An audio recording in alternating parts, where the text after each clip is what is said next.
عمر بن ابی سلمہ نے خبر دی کہ میں نے رسول اللہ صلی اللہ علیہ وسلم کو حضرت ام سلمہ کے گھر میں ایک کپڑے میں نماز پڑھتے ہوئے دیکھا۔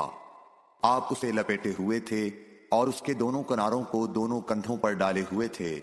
صحیح ام ہانی بنت ابی طالب کے غلام ابو مرا یزید نے بیان کیا کہ انہوں نے ام ہانی بنت ابی طالب سے یہ سنا۔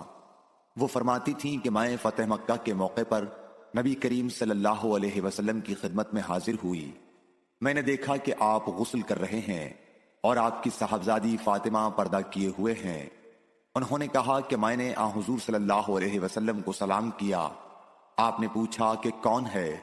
میں نے بتایا کہ ام ہانی بنت ابی طالب ہوں۔ آپ نے فرمایا اچھی آئی ہو ام ہانی۔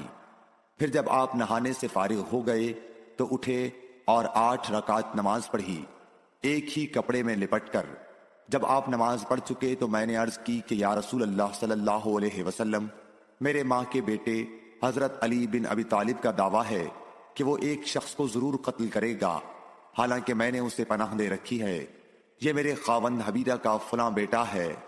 رسول کریم صلی اللہ علیہ وسلم نے فرمایا کہ ام ہانی جسے تم نے پناہ دے دی، ہم نے بھی اسے پناہ دے دی۔ ام ہانی نے کہا کہ یہ نماز چاشت تھی۔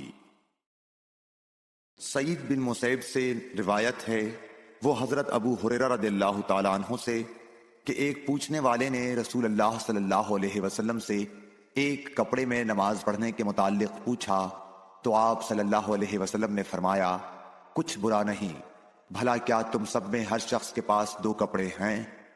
حضرت ابو ہریرہ رضی اللہ تعالیٰ عنہ سے روایت ہے کہ رسول اللہ صلی اللہ علیہ وسلم نے فرمایا کہ کسی شخص کو بھی ایک کپڑے میں نماز اس طرح نہ پڑھنی چاہیے کہ اس کے کندھوں پر کچھ نہ ہو۔